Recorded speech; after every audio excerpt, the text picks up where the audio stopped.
아멘. 네, 오늘도 하나님의 말씀 앞으로 나오신 성도님들 주님의 이름으로 환영하고 축복합니다. 오늘도 매우 크시며 또 능력이 많으신 하나님께서 우리의 모두의 삶에 함께 하시는 줄 믿습니다. 간절히 기도하고 소원하는 기도의 제목들이 있으신 성도님들, 오늘 이 새벽에 그 하나님께 다 아뢰며 나아갈 때에 하나님의 때 하나님의 방법으로 반드시 이루실 줄 믿습니다. 오늘도 우리의 존재를 새롭게 하시는 그 하나님을 말씀으로 만나는 귀한 성도님들 되시기를 축복합니다. 네, 오늘 이제 요한복음 11장을 함께 보게 되는데, 이 11장 성경에서 너무나도 엄청나며 또 극적인 표적, 죽은 나사로를 살리신 놀라운 이적이 기록된 본문의 시작 부분을 우리가 이제 함께 보게 됩니다. 우리는 생명을 살리시는 예수님을 묵상하면서 그 예수님께서 진정한 하나님의 아들이시며 또 모든 생명의 주인이 되시며, 더 나아가서 예수님의 그 부활의, 나사로를 살리는 부활의 표적을 통하여서 모든 하나님의 백성들이 부활의 생명을 또한 경험하게 될 수 있는 자들임을 깨달아야 할 줄 믿습니다. 우리 모두 이 나사로가 일어나 나오는 놀라운 역사를 기록하는 이 본문을 우리가 함께 묵상하면서 간절히 소망을 잃은 분들에게는 소망이 넘쳐나고, 또 죽은 것과 같이 생기가 없는 삶을 살아가는 분들에게는 생기가 더해지는 시간 되기를 소망합니다. 예수 그리스도가 함께 하시면 우리에게 불가능은 없는 줄 믿습니다. 말씀을 듣고 믿음의 발걸음을 내딛는 성도님들 되시기를 축복합니다. 네, 오늘 이제 본문 1절은 배경이 설명되는 그런 이야기로 시작이 됩니다. 어떤 병자, 바로 나사로가 있었는데, 그 나사로는 베다니라는 마을에 살고 있었고 마리아와 마르다라는 자매를 둔 사람이었습니다. 예수님 머리에 향유를 부었던 그 마리아, 그리고 그의 자매 마르다는 나사로와 형제였습니다. 그리고 베단이라는 마을에 살고 있었던 것입니다.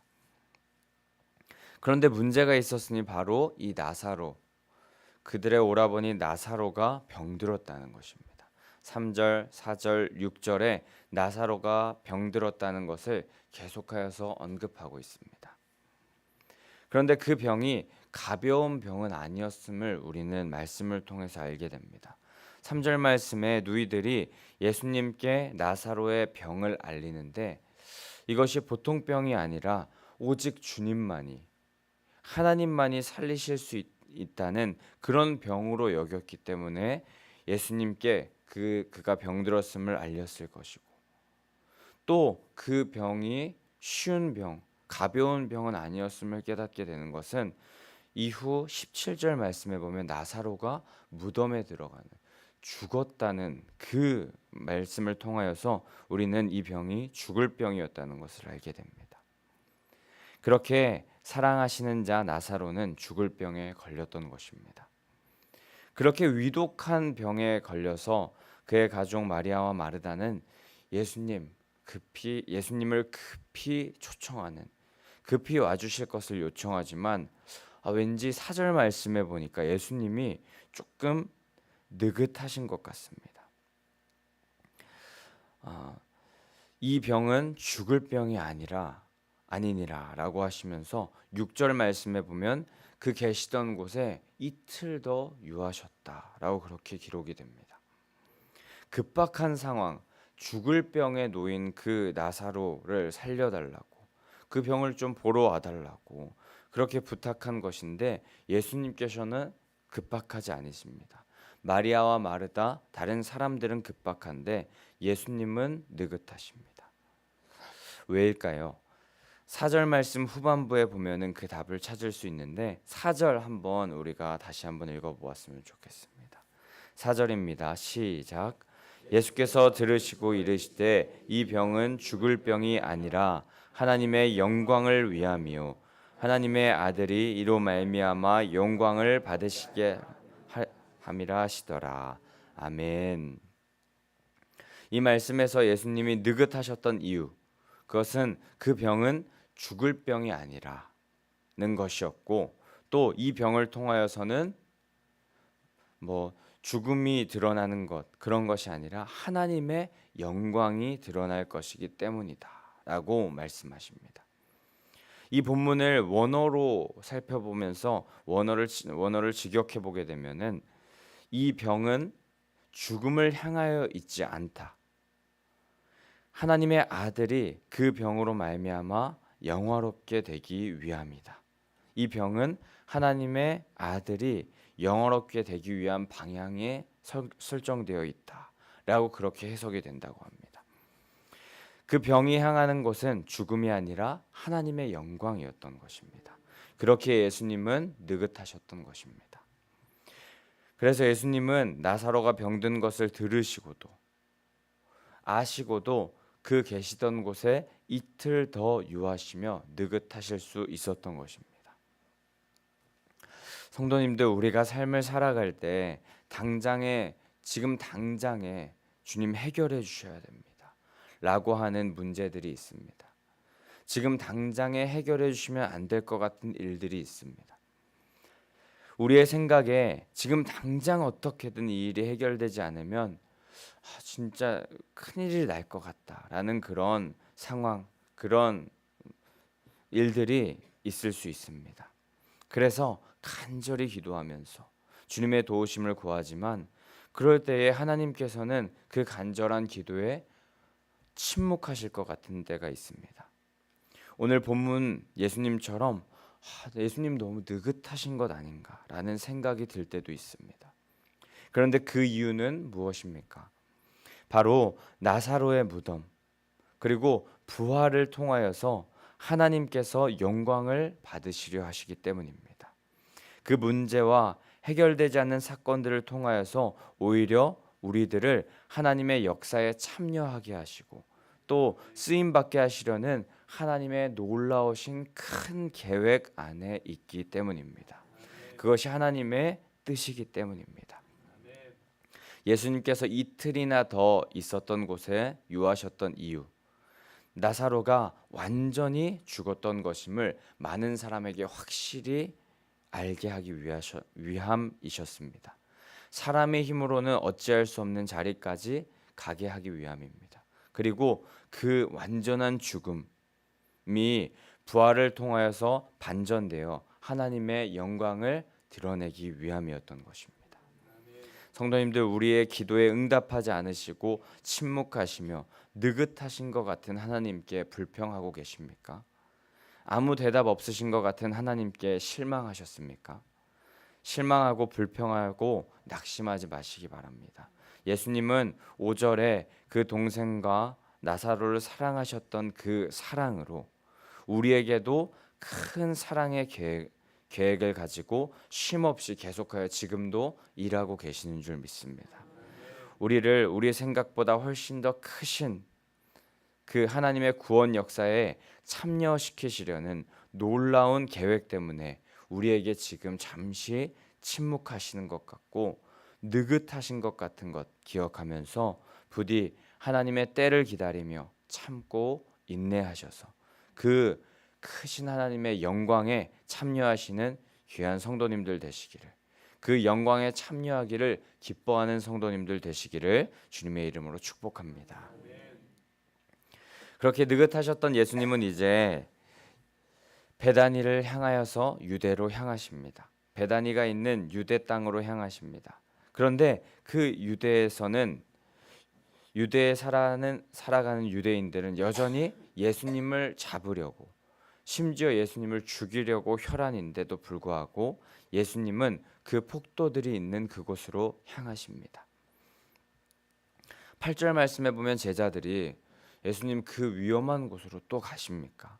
라고 그렇게 말하자 예수님은 9절과 10절에 낮이 12시간이 아니냐, 사람이 낮에 다니면 이 세상의 빛을 봄으로 실족하지 아니하고 밤에 다니면 빛이 그 사람 안에 없는 고로 실족하느니라 말씀하십니다.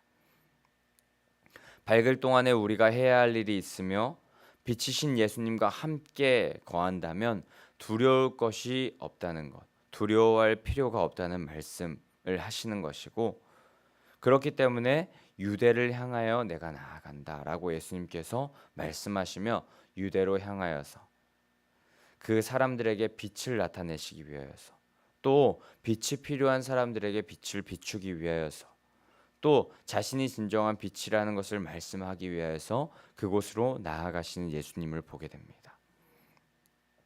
그렇게 예수님은 유대로 향하여 가시는데, 넓게 보면은 그곳을 향하여서 나아가실 때 결국 십자가와 부활을 통하여서 하나님의 큰 구원 역사를 이루시는 과정을 밟는 그 과정 가운데 계시겠지만, 또 그 예수님은 그 큰 역사를 이루시는, 그 놀라운 큰 대의를 이루시는 와중에 한 사람 한 사람 또한 기억하고 계시는 분이셨습니다.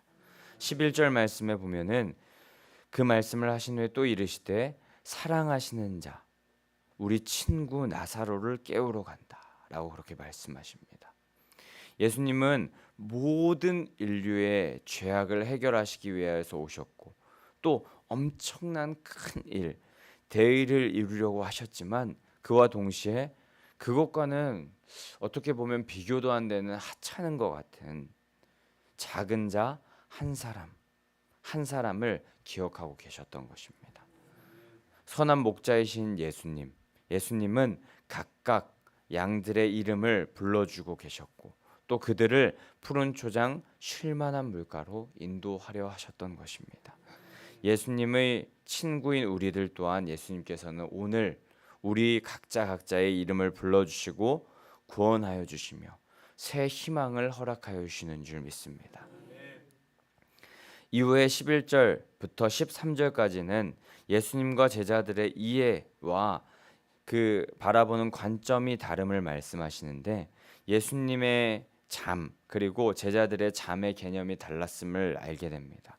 예수님은 죽은 나사로를 잠자는 중이라 말씀하시면서 그를 깨우러 간다 이렇게 말씀하시는데, 제자들은 그 잠이 진짜 그냥 잠시 자는 그런 잠인 줄 알고 잠들었던 것이면 굳이 위험한 유대로 가실 필요가 없는 것 아니십니까? 라고 하는 그런 생각이 있었던 것 같습니다. 하지만 그런 제자들과의 이야기 가운데 그 관점, 그 시각이 완전히 달랐던 것을 그 제자들이 알아듣지 못하는 것을 보시고 예수님은 14절에 밝히 이르시되 나사로가 죽었다. 나사로는 죽은 게 맞다라고 말씀하십니다. 예수님은 제자라고 하는 그 최측근들을 데리고 다니면서 하나님의 크신 역사를 이루고 계신데, 그리고 또 크신 역사에 그 제자들이 함께 참여했으면 좋겠는데, 한 마음 한 뜻으로 좀 참여케 하고 싶으셨는데, 아직 제자들은 예수님과 같은 마음, 같은 뜻, 같은 생각으로 나아가지 못하는 모습을 보게 되는 것입니다. 이는 한편으로 영적으로는 여전히 무지한 제자들의 모습, 믿음 없는 제자들의 모습을 보게 됩니다. 그런데 이렇게 예수님의 관점과 시각과는 다른 모습을 보이는 이 제자들을 보면서 우리들도 이 제자들과 동일한 모습을 보이고 있지는 않은가 생각이 됩니다.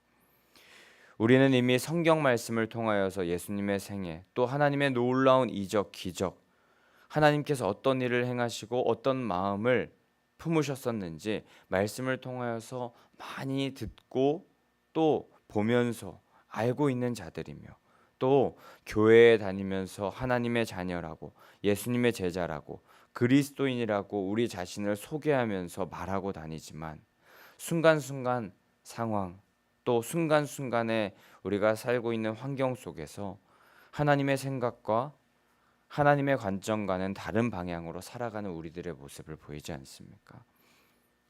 주님의 뜻보다는 나의 생각과 나의 뜻이 앞서서 하나님의 역사에 참여하기를 원하시는 그 예수님의 생각과는 다른 모습으로 나아가 결국에 그 역사에 참여하지 못하고 계시지 않습니까?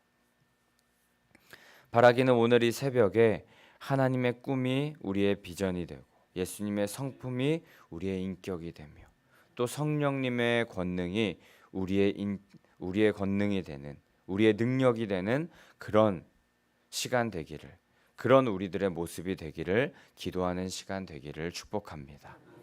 그 큰 예수님께서는 그 제자들이 함께 그 주님의 역사에 참여하길 원하셨는데, 우리들도 그 예수님의 마음을 헤아리고 예수님과 같은 방향으로 나아가서 예수님의 크신 역사에 참여하여 그 축복, 예수님께서 누리길 원하셨던 그 좋은 것을 함께 누리는 우리들 되기를 축복합니다. 주님의 마음을 헤아리고 함께 그 길을 가는 복된 믿음의 성도님들 되시기를 축복합니다. 15절 말씀에는 예수님께서 내가 거기에 있지 않은 것을 너희를 위하여 기뻐하노니 이는 너희로 믿게 하려 함이라 말씀하십니다. 그러나 이제는 가자라고 하시는데, 인간적으로 볼 때 나사로의 죽음, 그것은 슬픈 일이지만 이를 기뻐하신다라고 그렇게 예수님께서 말씀하셨던 이유, 그것은 그를 통하여서 이미 말씀하셨듯이 하나님의 영광을 나타내실 것이며, 그가 그 귀한 하나님의 역사, 그 부활의 역사에 참여할 수 있을 것이기 때문에 예수님께서는 오히려 기뻐한다라고 말씀하셨던 것입니다. 하지만 이렇게 기뻐한다, 예수님의 이 기쁨, 기뻐할 수 있을 것이라는 이 기쁨을 제자들 어느 누구도 이해하지 못했습니다. 상식과 세상의 지식에 사로잡혀서 그보다 훨씬 더 높고 위대한 하나님의 역사에 기쁨으로 참여하지 못하고 있는 것입니다. 그래서 그 뜻에 온전히 참여하고 있지 못하는, 그 뜻을 온전히 이해하지 못한 도마가 16절 말씀에 우리도 함께 죽으러 가자라고 하면서 예수님의 뜻을 도무지 이해하지 못하는 모습, 예수님의 목적에 대한 부족한 이해를 가지고 말하는 모습을 보이게 됩니다. 그런데 그렇다고 하여서 이해가 부족한 모습으로 예수님의 뜻과는 같은 방향으로 가지는 못하는 모습을 보인다고 하여서 그 열정과 나름의 용기를 비판하고 비난할 수는 없을 것입니다. 예수님을 위하여서 목숨을 내놓겠다는 그 마음, 그 결단이 이 도마에게 있었기 때문입니다. 그렇지만 예수님은 지금 살리는 역사, 생명의 역사, 부활의 역사를 나타내려고 유대로 가려 하시는 것인데, 예수님과 같은 마음, 같은 뜻을 가지고 같은 마음을 가지고 그 유대를 향하여 나아가지는 못하는 모습을 보이는 것을 우리는 말씀을 통하여서 알게 됩니다. 목숨을 걸고 예수님을 따르는 것이 너무나도 귀한 자세이지만 우리는 이 말씀을 보면서 예수님께서 품으셨던 그 마음, 그 중심, 그 방향대로 함께 나아가기를, 우리가 그 하나님의 마음을 깨닫고 그 길로 나아가기를 사모하는 자 되어야 할 줄 믿습니다. 네, 오늘 함께 나사로의 이야기, 이제 나사로가 부활하는 그 놀라운 표적, 이적이 나타나는 그 본문이 시작되는 그 시작의 부분을 함께 나누었습니다. 우리는 이 말씀에 제자들을 보면서 다시 한번 나와 예수님의 마음, 예수님의 뜻, 중심, 목적이 너무나도 달랐구나라는 것을 생각해 보게 되었습니다. 예수님은 하나님의 영광을 생각하셨지만 우리들은 당장의 기도 제목의 성취, 문제의 해결, 어려움의 극복만을 원했었습니다. 또한 정말 오래도록 신앙생활을 한다고 했지만 결정적인 순간에는 예수님의 뜻과 예수님의 마음과 그 마음과 같아지는 것이 참 어렵다는 것을 우리는 제자들을 통하여서 보게 되었습니다. 하지만 예수님은 정말 우리에게도 소망이 있는 그 말씀, 또 그런 내용은 바로 예수님은 그런 이들과도 함께 하여 주신다는 것입니다. 이것이 우리에게 참 소망인 줄 믿습니다. 아무것도 모르면서 정말 아무것도 예수님과는 같은 마음이지 않으면서 마음만 앞서서 함께 죽으러 가자라고 했던 도마와 제자들이었지만 그런 그들과 함께 하셔서 결국에 그들을 놀라운 하나님의 역사에 참여시키는 예수님이 우리 예수님이신 것입니다. 또한 문제 어려움이 있겠지만 특별히 오늘 죽음의 문제로 힘겨워했던 나사로, 또 그의 가족 마리아와 마르다 자매에게 찾아가셔서 정말 그 죽음이 끝인 줄 알았던 그들에게 찾아가셔서 결국 하나님의 놀라운 생명과 또 복음 전파의 역사에 참여하게 하시는 예수님이 우리 예수님임을 기억하면서 우리도 그 예수님과 함께 그 놀라운 생명, 복음 전파, 그 놀라운 역사에 참여하는 자들 되기를 축복합니다. 오늘 그 주님이 우리의 주님이심을 기억하면서 오늘도 부족하고 연약하지만 또 고난과 어려움에 낙심하고 불평하고 한탄하는 우리들이지만 조금 더 참고 견디며 인내하는 믿음의 사람 되어 주님의 역사에 쓰임받는 도구가 되길, 또 하나님의 계획을 믿고 신뢰하는 자들 되기를, 그런 자들로 거듭나는 우리들 되기를 축복합니다. 간절한 마음으로 예수님과 함께 나아가고자 한다면, 그 뜻에 동참하기를 원한다면 주님은 우리 가운데 오늘도 찾아오셔서 부활의 능력으로 반드시 오늘의 삶 가운데 또 평생의 삶 가운데 승리를 허락하여 주실 줄 믿습니다. 매일 우리는 한 그루 나무만을 바라보면서 그것에 정신을 쏟았던 인생이었던 것 같습니다. 나 자신의 사정 형편 문제에만 집중했었던 인생인 것 같습니다. 하지만 오늘 우리 그 한 그루만 바라보았던, 나무 한 그루만 바라보았던 그 인생에서 예수님을 바라봄으로 그 나무들이 모여있는 하나님의 역사라는 큰 숲을 보는 인생으로 변화되기를 축복합니다. 그렇게 주님의 마음을 품고 의지하며 부활의 주님과 같은 방향으로 나아가 결국에 생명의 면류관을 얻고 큰 주님의 역사에 참여하는, 숲을 볼 줄 아는, 하나님의 역사에 참여하는 귀한 성도님들 되시기를 주님의 이름으로 간절히 소망하고 축복합니다. 아멘. 이 시간 가운데 함께 543장 함께 찬송